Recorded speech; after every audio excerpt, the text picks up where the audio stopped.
everybody, it's Nikki. In case you're new here, welcome to my channel. Today this video is going to be about my surgery Q&A. So basically right now, if you didn't know, I'm going to be going for MALS and SMAS surgery in January. And so lots of people from my community have had questions, people that I don't know, maybe some of you online have questions, and so this video is going to be answering some questions just that I have heard from various people regarding my surgery, my situation, my story, everything like that. I'm going to share that with you. First, let's address the elephant in the room. Do you see my Christmas tree? Do you see how it's only decorated at the top? Yeah, my cat has decided to undecorate it and all of the ornaments are under the couches. So I hope that's not too distracting. So we're gonna get into it. Okay, so starting off, what is MALS and what is SMAS? What are they? So MALS and SMAS are vascular compression syndromes, and there are two of the four compression syndromes that I currently have. So MALS stands for median arcuate ligament syndrome, and that is when the median arcuate ligament compresses the celiac artery. I'll put a little diagram up here, courtesy of someone from a Facebook support group. That's what it looks like. And superior mesenteric artery syndrome is where the space in between the aorta and superior mesenteric artery is non-existent, and so it compresses the third portion of the duodenum, which makes it really difficult for food to pass through the intestine. And oftentimes that does come along with nutcracker syndrome because the renal vein also runs in between there. So just in case you were wondering, that's a different compression that I have. But that is SMAS and MALS. How did I find out that I had these conditions? So starting very early in 2022, shortly after I got married, my health really spiraled and I started to get really sick after meals. I had severe abdominal pain, nausea. I would get full after just a couple of bites and stay full for a long period of time. And I'm not just talking about like a satisfied kind of full, like the kind of full that makes you feel like you're gonna throw up because you are so uncomfortably full and you feel that way for hours and hours on end. And it was causing me to not be able to eat, and I was losing a lot of weight. And so basically I've been pestering my doctors to get me in with a dietitian and get me in with a gastroenterologist, because it wasn't the first time that I had just suddenly started dropping weight. And so the last time that had happened, I was able to get in with a dietitian and regain the weight. So I was like, if I can get in with a dietitian, maybe we can stop the weight loss. But that was not the case. By the time I was able to see a dietitian, it was too late. In their words as well, it was too late for me to regain my eating orally at that point, because I already no longer tolerated solid food at that point, and I didn't tolerate a good volume of liquids either. So I could really only tolerate about 300 calories by mouth. And so it was already too late to see a dietitian regarding my condition. And also by the time I saw a GI, I had already suffered for about a year.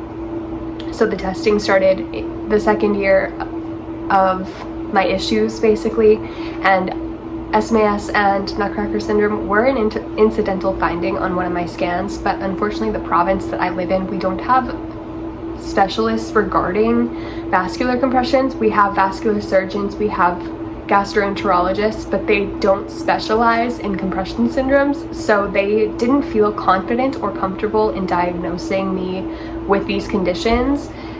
And so they just decided not to diagnose it and tried to convince me that it was functional dyspepsia. And I even had a doctor accuse me of having an eating disorder at one point as well, which was not the case. I was trying so hard to eat, and I was basically living off of frosting and peanut butter, like just one spoonful, because it was the food that I could find that had the highest amount of calories and the smallest amount that you could take in orally. And if you were to imagine a little sauce dip bowl, that was my soup bowl. For like, I would have soup in that like once, maybe twice a day, and that would be all I could tolerate in a day. And so I was fighting really hard to get a feeding tube, and eventually I did get a feeding tube. But after I got the feeding tube, doctors still didn't know what caused me to be put on a feeding tube, and they didn't know why I didn't tolerate food. And so I felt very strongly that compression syndromes were the cause, especially because they were already found on my scans, and I just needed a doctor to finally say something about it. And so since I wasn't going to be getting that from my province, and I did some research regarding provinces around me, but I'll get into that a little bit later. So I decided to leave my country, Canada, and go to Spain to see a very knowledgeable vascular surgeon to get my diagnoses of vascular compression syndromes. And if you want to watch that video, it looks like this, and you can go watch my journey of how I got diagnosed with these conditions. So that is how I received my diagnosis. So why did my doctors not want to diagnose me with compression syndromes? So unfortunately, because of how rare these conditions are, they just didn't feel confident or comfortable with it. And also my presentation of it wasn't 100% textbook, and so they felt that it had to be 100% textbook in order to be the condition, which I think most people who have a rare condition can say that they are not 100% textbook.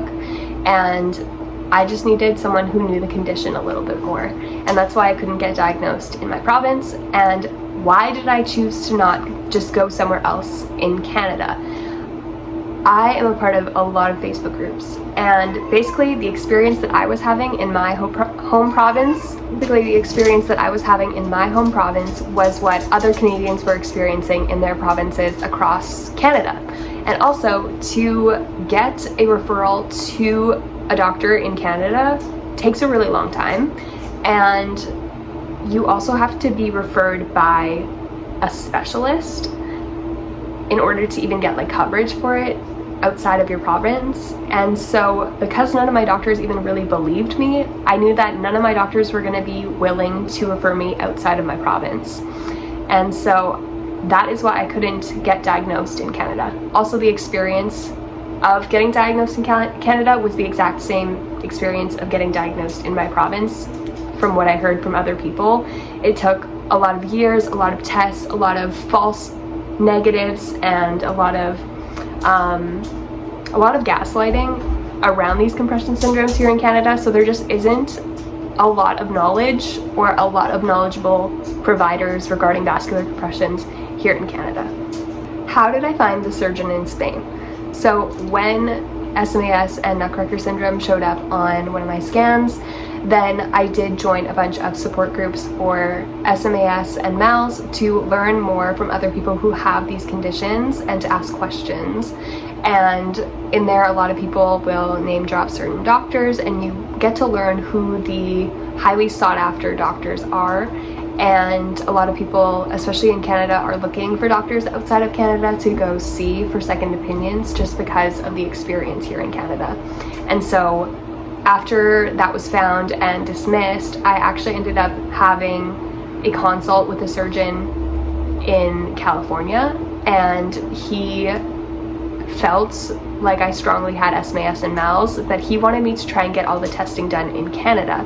And unfortunately, none of my providers were willing to provide those tests, and so I couldn't get the tests done in Canada. And I had tried to see if maybe I could go out to California and get this doctor to do the testing, but he said that it would basically be the same experience in Canada, where it's just one random tech that will do the tests, and they can be read wrong, done wrong, and he didn't want me to have to spend all that money just to get false negatives. And so I ended up not working with that surgeon, and that surgeon was also pretty crazy expensive for getting MALS and SMAS done, and so it wasn't a good fit. And so with a lot more Facebook type researching and like just research in general, I was able to find a surgeon in Spain who was highly sought after, and he sees people from all over the world who are experiencing the same thing that I am, where their doctors don't believe them, but their images say otherwise, and they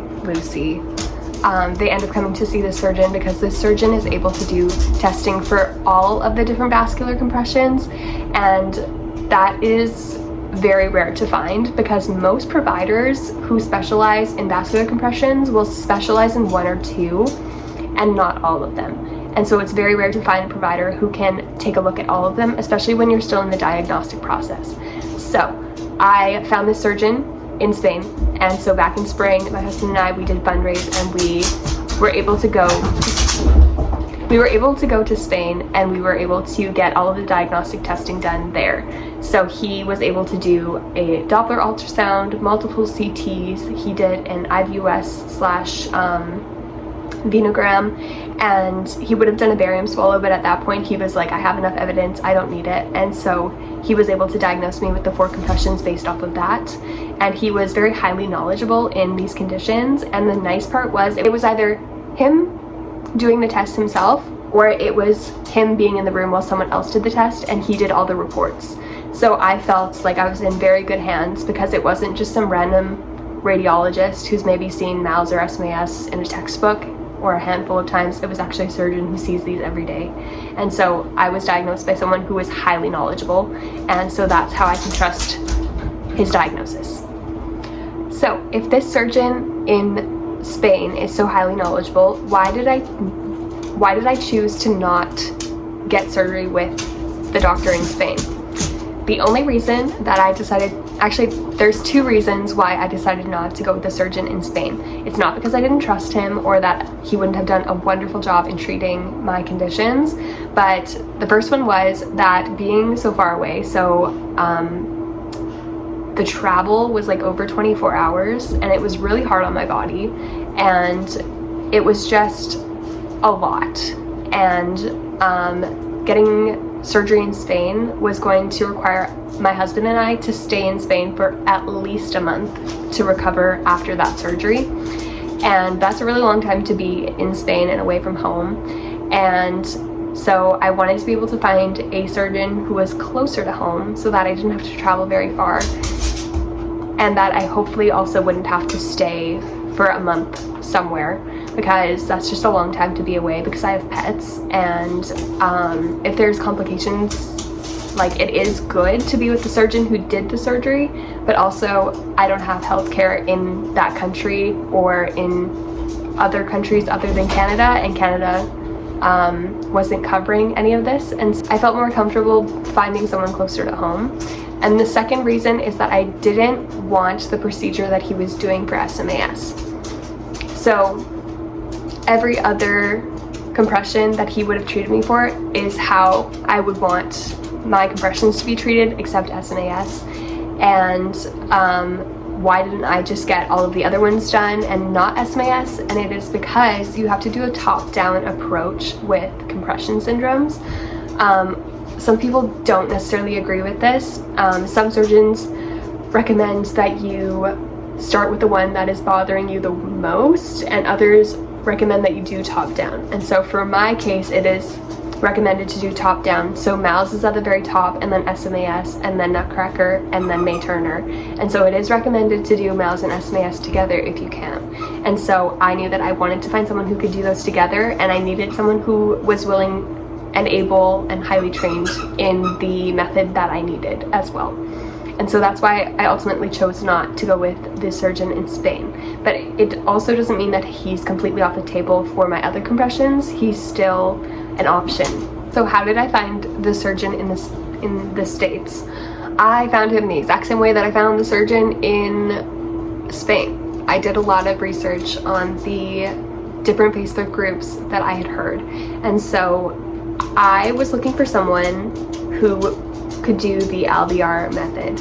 And so what is the Alviar method? Basically, there are multiple different ways to treat SMAS. The first line of treatment is to gain weight and try to see if you can regain the fat pad that opens up the space in between the SMA and the aorta. But unfortunately, for my case and for a lot of people's cases, we will regain like some fat pad, or it won't come back exactly where you need it to in order to open up the space. And so for myself, I was able to open up the angle in between the SMA and the aorta, but unfortunately my distance got smaller, and so that means that my intestine is even more compressed than it already was. And so weight gain was not helpful for me in that regard. It was helpful for me in other ways, but it wasn't helpful in relieving the compression, and I kind of knew that would happen because my symptoms of the compression started while I was already at the weight that I am, and so gaining weight wasn't going to help me there. And this is a very healthy weight that I'm at. I'm not underweight. I am a very petite and tiny person, and this is a good weight for my frame, and so gaining even more weight still wouldn't relieve the compression at this point. So that is the first line of treatment. Some other treatments for SMAS are a duodenojejunectomy, which is where they basically stitch the duodenum and the intestine, or the jejunum, together, and they make a little hole in there so that food can pass through past the compression. But the problem with this is that it does not release the compression, it just makes another access point for food to go through. So now you basically have an access point going straight down, but food could still decide to go through the compression point and cause a lot of pain and symptoms still, and you can also get SIBO, and there's other complications. And if you're someone whose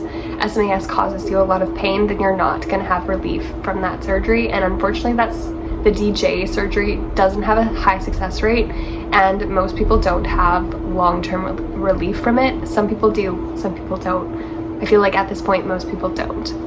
Some other procedures are a LADS procedure and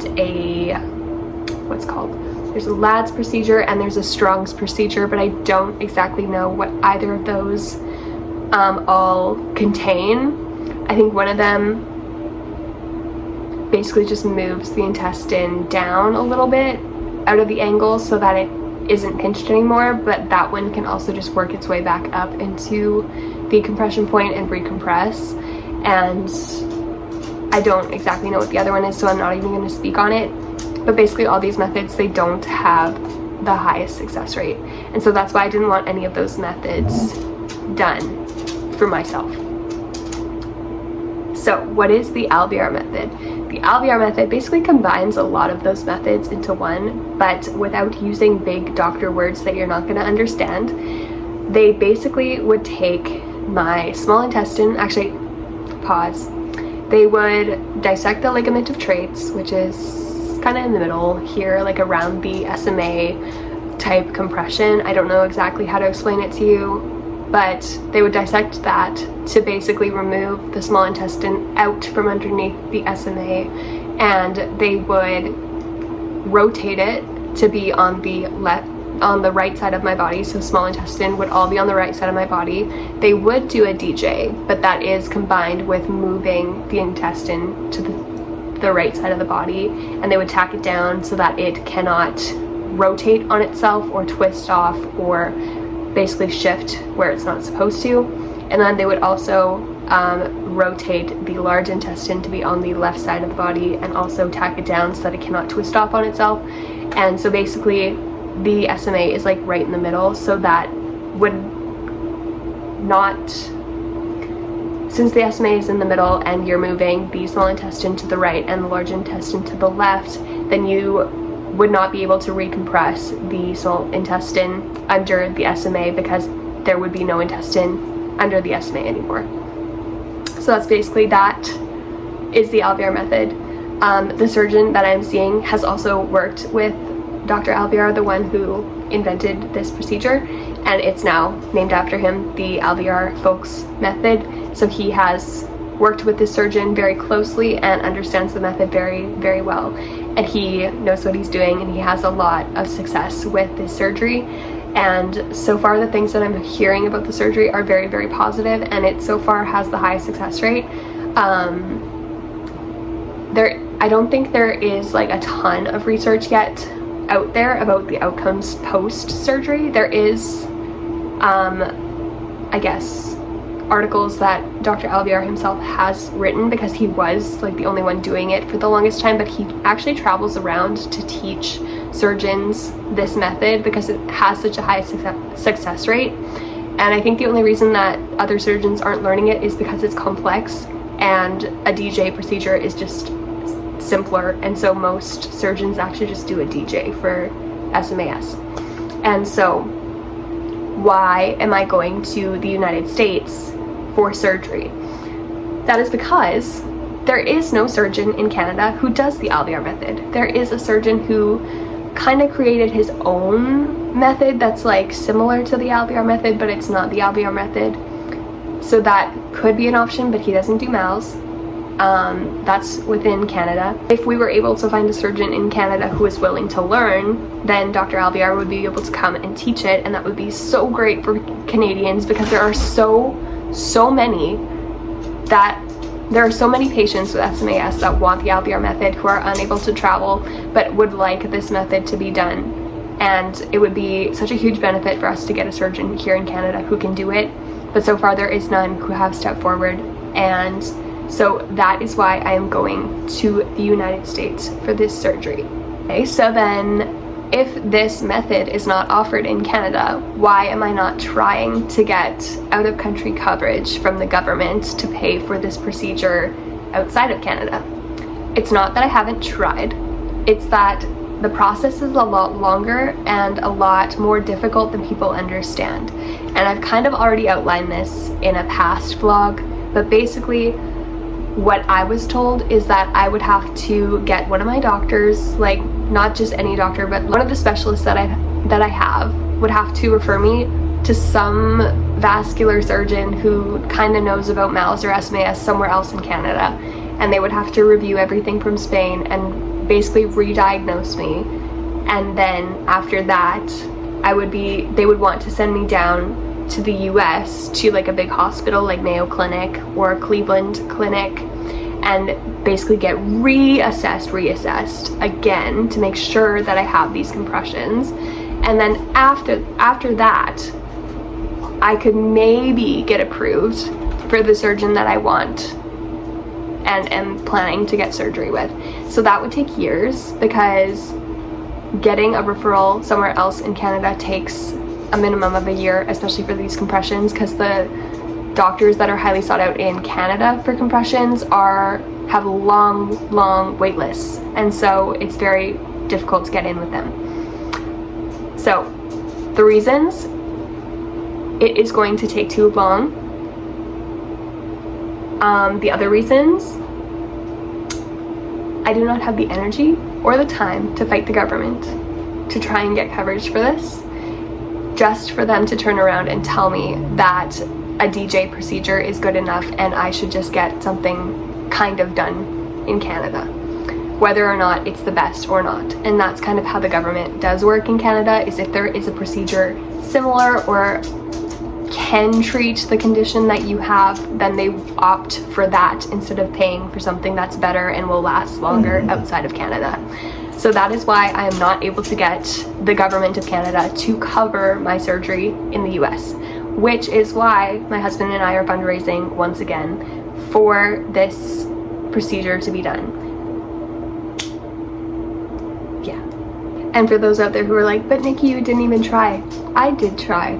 You didn't see, so I did try. Now that I've given you the rundown for SMAS, what are they doing for MALS? For MALS, they are basically doing a laparoscopic procedure that would cut the median arcuate ligament so that it no longer compresses the celiac artery. Some surgeons will also remove the celiac ganglion. It's like a nerve bundle, but this surgeon doesn't, because he believes that the nerves are very important. And so you can have like a true compression that's like the actual ligament, or you can have a neurogenic compression, which is like the nerve bundle, and we're pretty confident that I have the actual compression based on scans and everything like that. So that is why we feel pretty comfortable just leaving the nerves, and hopefully that doesn't come back to bite us in the butt later. How are my husband and I planning to fundraise for this surgery? So we are planning to have a bake sale at a local grocery store where we live. If you are local, you can go check out my Instagram page for more details on that if you would like to come and attend the bake sale. We've had quite a few people from our church, family, friends, and the community who have stepped up to volunteer their baking skills to be able to provide baking for the sale. Otherwise, honestly, like, we are just riding on prayer and just trying to stay confident in being able to raise the funds. Both my husband and I, like, we are Christians, and we believe that God opened this door for a reason and that he will provide the means for us to get this surgery. And so basically step one is a bake sale fundraiser, and then we will reevaluate after that. We also will be putting up a GoFundMe for people who would have liked to attend the bake sale, but they either don't live in Canada or they are not able to attend. So if you are interested in donating and being a part of this journey, then you can go check out my Instagram page, where there will be a link to a GoFundMe listed. And we just feel so grateful for everybody who has come alongside us during this time, whether that's offering prayer or have provided baking for us, or the people who are donating their hard-earned money to help us get this surgery. It truly means so much to us, because we wouldn't be able to do this without the help of our community and our friends and our family, and without the Lord, of course, because he's the one who's providing. And we just want our story to be encouraging to other people who are walking through similar challenging health things. And I never pictured that I would be someone who had complex conditions and who would be traveling to different countries in order to reclaim my health, basically. And I'm so grateful that the Lord has provided so far, and that we have been able to find some really good, knowledgeable surgeons for these conditions. Why am I getting surgery? So basically, with SMAS and MALS, some people can maybe go a long time without getting surgery. Some people with SMAS and MALS can still eat orally, and so they're still able to sustain themselves orally. But for my case, I have been declining since I have basically started having these symptoms. I went from being able to eat a tiny little bit of solid food to only tolerating a tiny little bit of liquid food, to being tube fed and like having tiny little bites of things here and there, to needing a PICC line because I can't even drink water orally, to I can tolerate 5 chocolate chips total. The end. Like, I can't eat anything or drink anything other than my 5 measly chocolate chips when my feeding tube decides to try, or my stomach tries to eat my feeding tube, and the couple tiny little sips of water that I take so that I can take my meds or quench my very dry mouth. And so I have been declining, and I can feel that in my body, and I have very low quality of life. You don't actually get to see that on here, but the only thing that I actually get out to do is go to appointments, and I do get out to go see family like once a month or something like that. So I don't really get to go out to see family and friends when I would like to. I miss a lot of family gatherings because I'm not able to be up long enough. I basically have a functioning time of 4 hours total in a day, but that is spread out a lot. I can really only be up for an hour or 2 at a time, and then I need to go lie down with a heating pad because I'm in so much pain. And I can feel that even my own digestive juices are not flowing past my compression point. And in case you're wondering what that feels like, have you ever drank water, like a little bit too much water, and then you start moving around and you can feel it sloshing back and forth? That's basically what it feels in my intestines, and they struggle to push that liquid or whatever past my compression point, and it's very uncomfortable and very painful and makes me very nauseous. It's because I would like to be able to regain my ability to eat, and with the surgery that I will be getting, many people walk away from the surgery being able to at least eat a little bit by mouth, if not completely regain their ability to eat by mouth. It's hard to say at this point what I will be able to tolerate because I haven't yet had the surgery, and also it varies from person to person, and a lot of people with Ehlers-Danlos syndrome have other pre-existing conditions, and other things can arise after surgery, and so we really won't know until once I've had the surgery if I will be able to eat again or not. But the hope is that I will be able to at least eat a little bit and hopefully be able to regain my quality of life. That's the biggest thing. And I guess I kind of already answered the second question, which was what will this surgery do for me? And basically, so releasing the MALS ligament will hopefully decrease my pain by a lot, because I have severe pain all the time, not just when I am eating. So all the time I basically feel like I'm wearing a corset around here 24/7. It makes it hard to breathe. It's painful. I used to be a singer, and it was actually a part of my job, and I haven't been able to sing in like a 1.5 to 2 years without extreme pain or nearly passing out because of my symptoms. And that's been pretty devastating for me, because I love to sing and I would love to be able to regain my ability to sing without passing out. So that's for MALS, and also just the severe pain that comes with that. The other thing is for SMAS, I already answered it, but to hopefully be able to regain my ability to eat orally. And I mean, if I am able to sustain myself completely orally, then I would be able to come off of my PICC line and come off of the feeding tube. But that's probably going to be far in the future, so it's not going to be anytime soon. But the hope is there. That's what we hope to gain from this surgery. Okay, so I can't really think of any more questions. So if you have a question that I didn't address, you can just leave it down in the comments, and I will do my best to either answer it in a different video, or I will comment down below with a response. So don't forget to give this video a like. Oh, actually, there was something I was going to tell you. Also, if you are local, I will be going on the local radio stations tomorrow, Friday, December 5th, to share more about my bake sale and also share more about my diagnosis story. If you are interested, then you know, if you are from the area, you'll be able to go listen. Check them out. I will put more details about that on my Instagram as well, if you want to know which channels I will be on. And also, I will probably be writing an article for a local like news place as well. So if you want to read more about my story, you can also go check that out at some point. I don't know when that's going up or going out or anything like that, but anyways, I'm gonna close up this video here. So don't forget to give this video a like. If you would like to follow along on my journey and you haven't yet subscribed, I would love to have you, and you can do that by subscribing down below. Don't forget that I post every Thursday. Unless something crazy happens in my life, then I might not post on a Thursday, but for the most part I post every Thursday, and I'll see you guys next week. Bye. My dog. You dopey face. You a dopey face. You go get it.